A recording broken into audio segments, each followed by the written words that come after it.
Welcome, everybody, to a World Series edition of the Blue Jay Center podcast, brought to you by the Sick Podcast Network. And man, that felt good to say. But as you can see, the fellas aren't here. No Rob, no Cole. But instead of them, we have our very own special guest, JD Bunkis from Sportsnet. Obviously, the JD Bunkis podcast, Leafs talk, all that great stuff. We're going to break down everything that was in this bananas ALCS and briefly preview the World Series that involves your Toronto Blue Jays. Let's get into it. Turn up your volume. Because you're about to listen to the Sick Podcast. Blue Jays Center. Bautista drives it deep left field. Gone! The sickest Toronto Blue Jays podcast. It's gonna be sick. Right on, ladies and gentlemen. So let's welcome in our special guest, JD Bunkis. Bunk, I know you're just loading in. Buddy, how we feeling?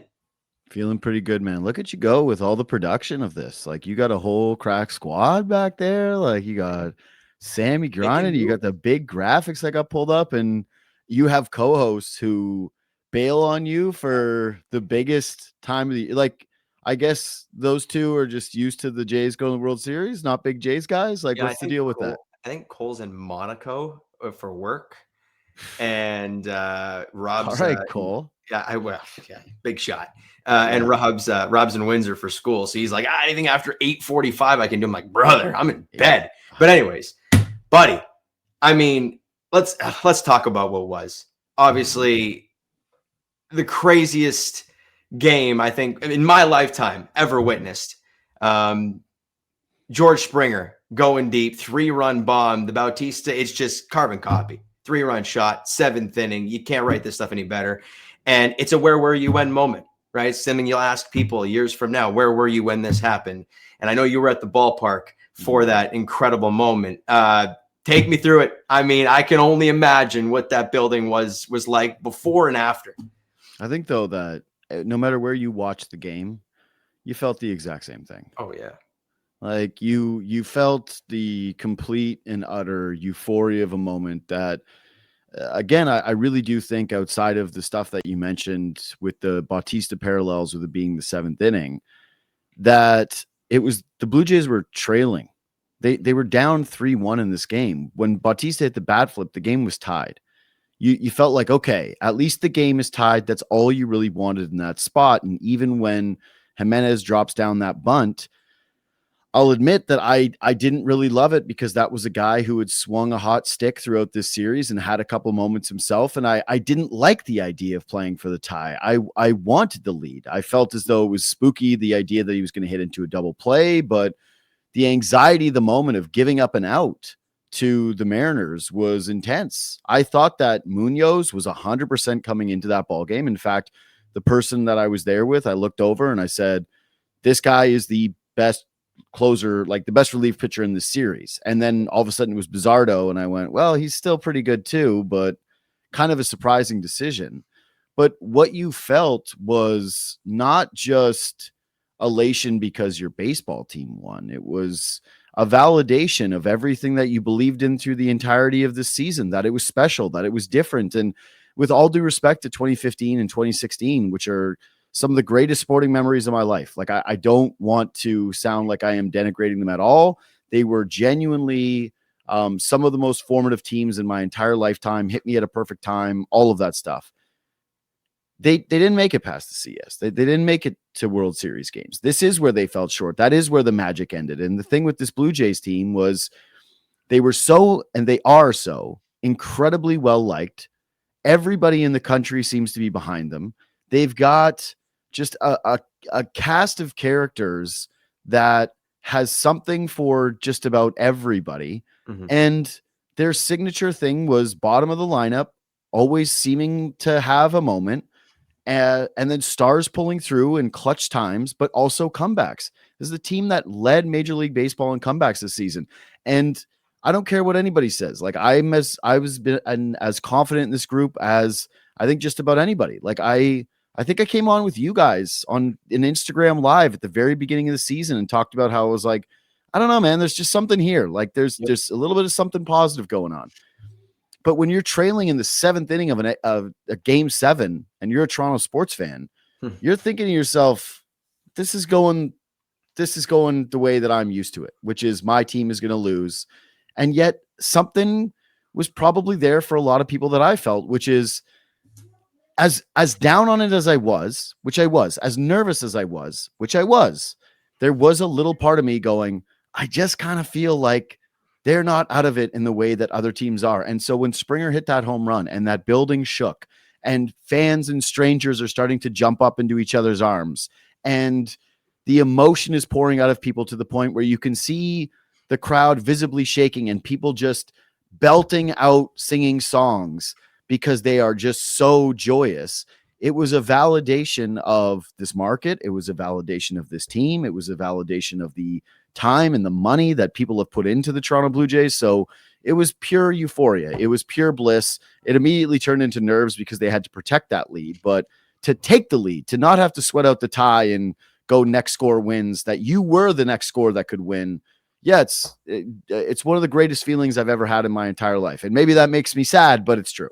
And that's something that I noticed when it came to watching on TV and even with the group of guys that I got around. I mean, having a couple pops and stressing it out, but it didn't feel like the Leafs where it's like, oh, how are they going to screw us now? You know, it's like, or how are they going to lose this? Or after all this, they're just going to lay down and die at the end.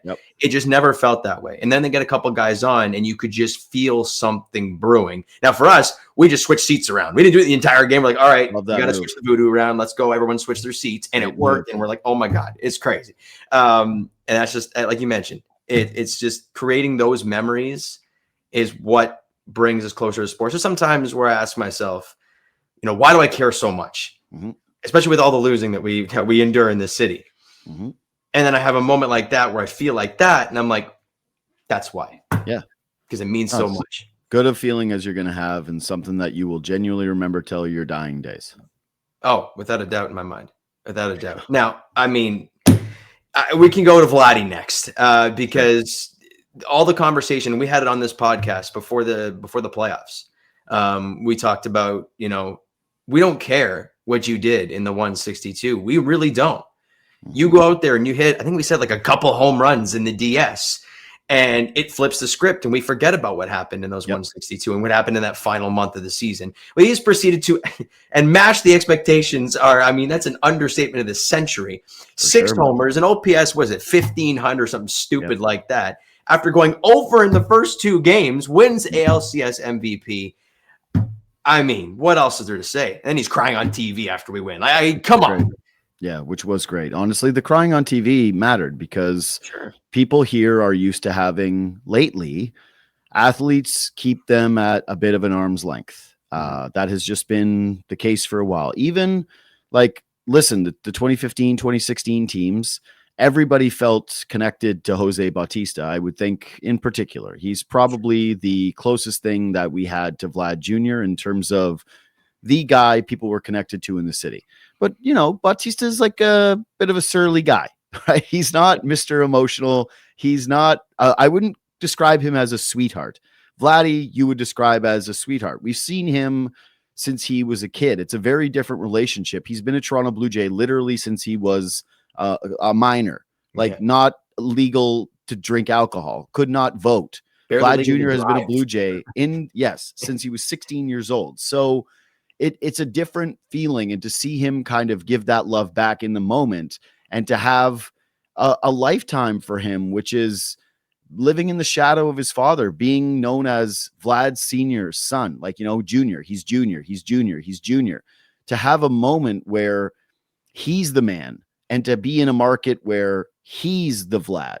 I thought that was really special. But in terms of the play, I do remember, by the way, not to be the freezing cold takes guy, but I do remember a conversation you, I, and Rob had where he was like, I don't know, should they give him the contract? And I wished Rob was here today to be like, could you imagine if he was going to be a free agent now, Rob? Like, could you imagine if he was going to be hitting free agency, how cheap $500 million would feel if that was going to be the case, or as if the Yankees weren't going to go over that number, blah, blah, blah, blah, blah. But yeah, it really is something to see him. He's loved. he's clearly a special athlete in this market because of when he entered this team, how he entered it, the pedigree of the player, the promise of the player, all of these things that are connected to Vladimir Guerrero Jr. But the one doubt people had was whether or not he could elevate on a major stage or when all the chips were down. All of his September numbers had every season fallen off. Yeah. Every single season of his career, September numbers were the worst. That you can go and track that. He had, again, very small sample size with the postseason, but it wasn't great. Probably his most memorable moment in the postseason was making a base running mistake before this year. And to see it come full circle from a kid in, the Dominican Republic who was 16, where we were getting little snippets of video, to the kid standing on Toronto soil in the Rogers Center, celebrating the moment with tears in his eyes and accepting the MVP award was, I really do think that, listen, like Kawhi's run is the greatest that I've ever seen a Toronto athlete have. Vladdy with a World Series would genuinely challenge that, even though the sport, it's difficult to make the case given one player in a basketball game is so much more important generally than one guy on a baseball field. But man, you're talking about really the potential to be in modern history, the Toronto athlete, like the Canadian athlete, the one that everyone is behind who had a memorable run. Like the stakes continue for him. And you're right. It is something where you go, what else can you say? Because he's doing it all. Yeah. I mean, when it's all said and done, the contract's over, he'd be a, Toronto Blue Jay for what, 25 years? Like you would have paid $500 million already as Rogers for this run alone. Oh, without a doubt. And I know, a funny story that Rob and I and another friend, we were we were sitting at Dimitri's and we were having this conversation before the Vladdy signed. And I actually mentioned 500 because I'm like, it's just going to keep going. It's just going to keep going. And he called me nuts.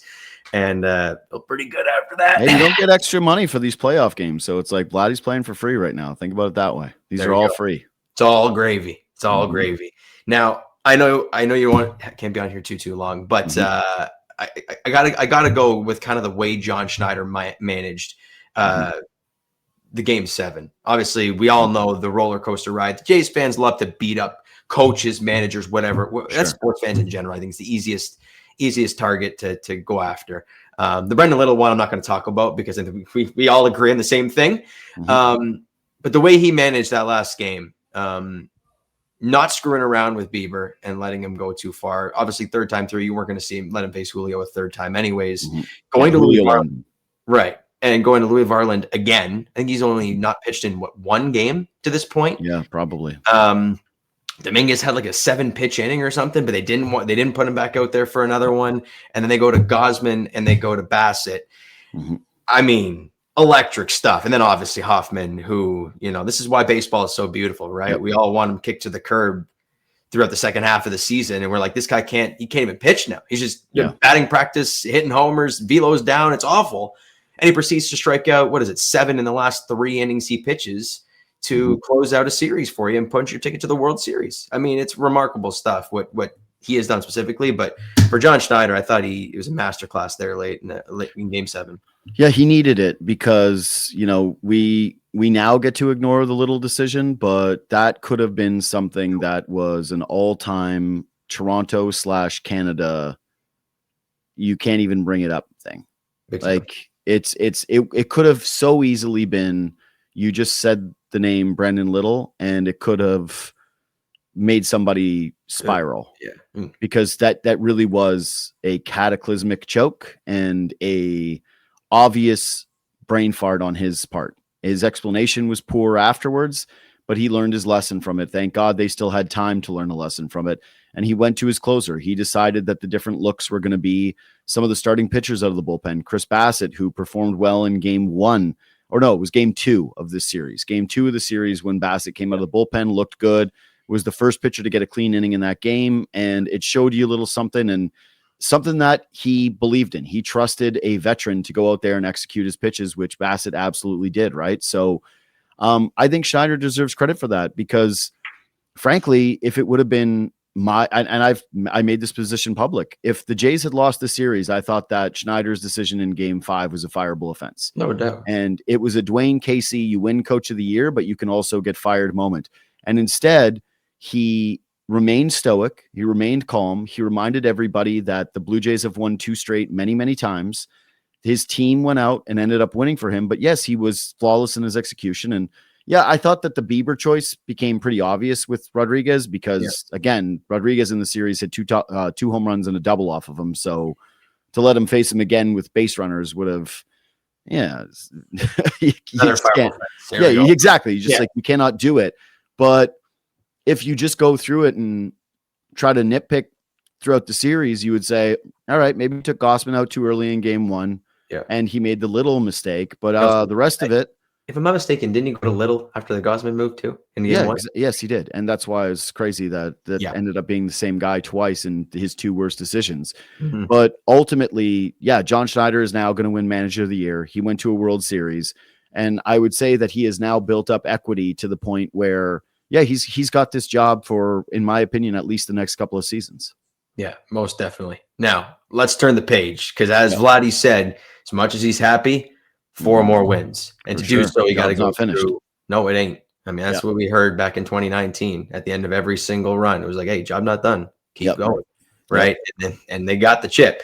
So they're 4 wins away, but they got to go through talent-wise and name-wise, the best team in baseball. The Los Angeles Dodgers. Now, I still stand on the point where baseball is weird. You never know what the hell you're going to get.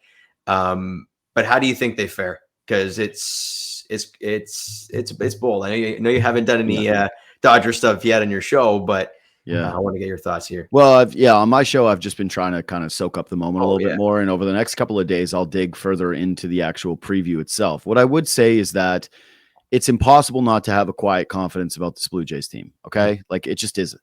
If you've watched them all season long, it has been a multitude of opportunities for them to kind of let up and let you down, and they just really haven't done it. They won the American League East. They ended up handling the Yankees after what was a crushing blow in Game 3, and they come back after losing the first 2 games of the series against the Mariners and giving the Mariners another opportunity to just have 2 games where they need to win 1 and come through with massive heroics. The Dodgers right now have arguably the greatest starting pitching that has ever been assembled. And I saw the 05 White Sox, and, I've seen some pretty good pitching staffs in my lifetime in the postseason. And right now, what they're going to run out there with Glasnow and with Yamamoto and with Shohei, the way that he's performing, and with, Glasnow, it's a lot. It's a tall order. And this is also a team that hasn't even really raked because they've been able to just lean on their starting pitching. They haven't been able to go to their bullpen. What I would say is I think that the Toronto Blue Jays and the momentum of home field and the way that they are playing going into this thing, they're not afraid of anybody. They don't look at the Dodgers and say, like, we have trauma against them the way that the Padres would have, the way that I think that the Phillies let their playoff demons that have been with that group kind of haunt them in that moment. The way that the Brewers just kind of rolled over in that series and really didn't have much punch. I don't expect the Blue Jays to be that way. And so for a team with the Dodgers that have been front runners this entire postseason run, where they have just walked through everybody, again, some good baseball teams. That's no disrespect to the Brewers. That's no disrespect to the Phillies. That is disrespect to the Reds, who categorically did not belong in the postseason this year. But it's going to be a different ball game to see the Dodgers have to deal with some adversity, because the Blue Jays have done it all season long. And I would say that if there's something that scares me, it's that the Blue Jays are so right-hand pitch heavy, and that Brendan Little is basically a write-off at this point. I don't know how you could even justify using him and leverage against lefties. It seems like Fluharty's the guy.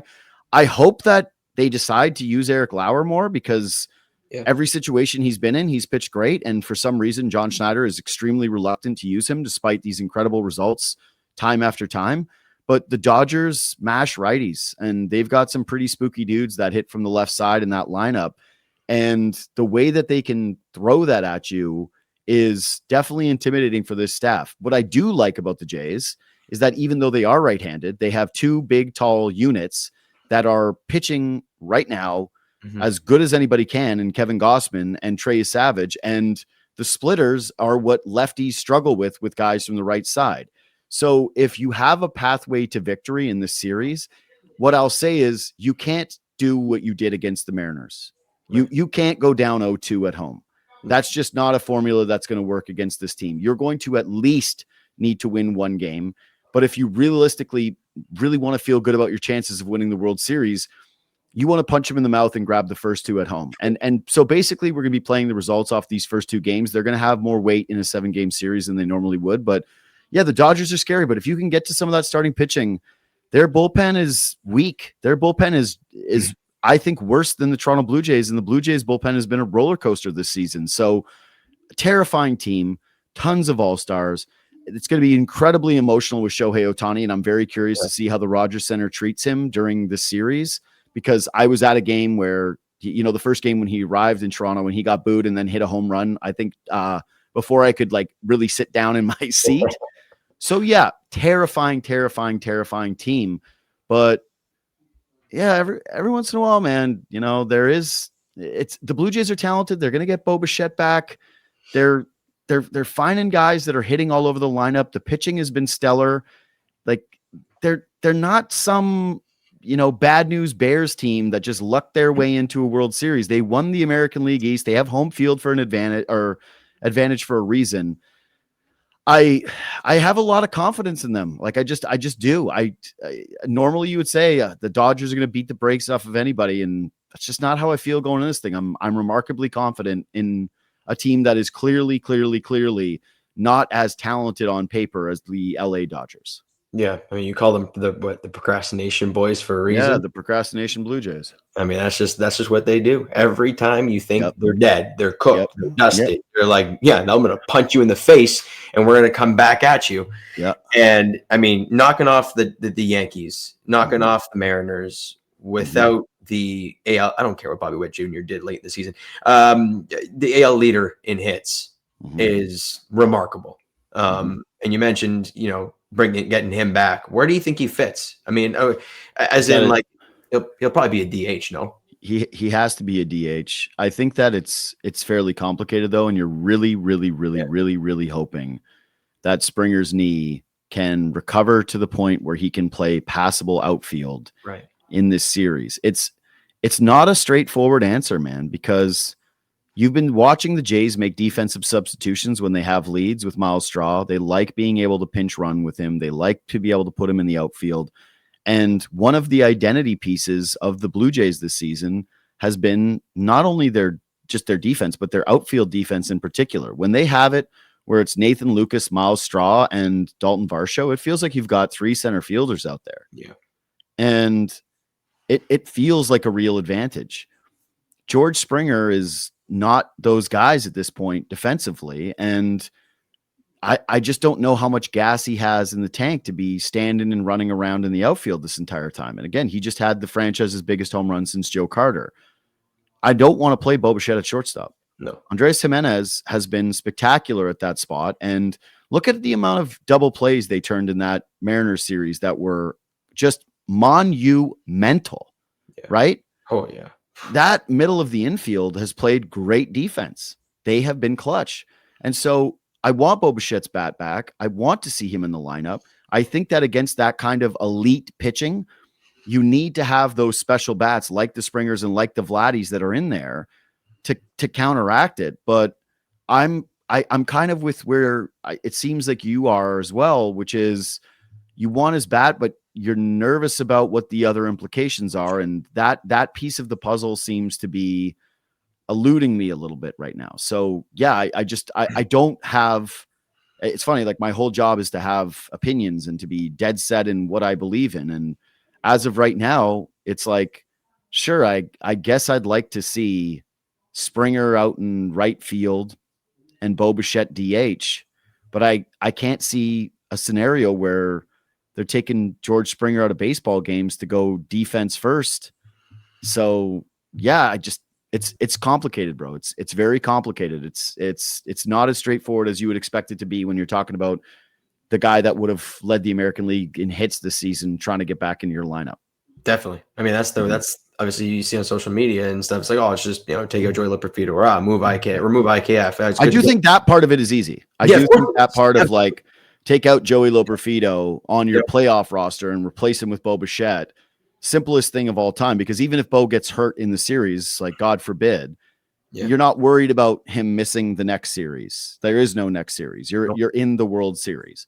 And Bo wants to do it. He is fully Kevin Duranting this thing from the standpoint of like, I'm sure he knows the risks and that he would never change his mind about it, even if he does re-aggravate something.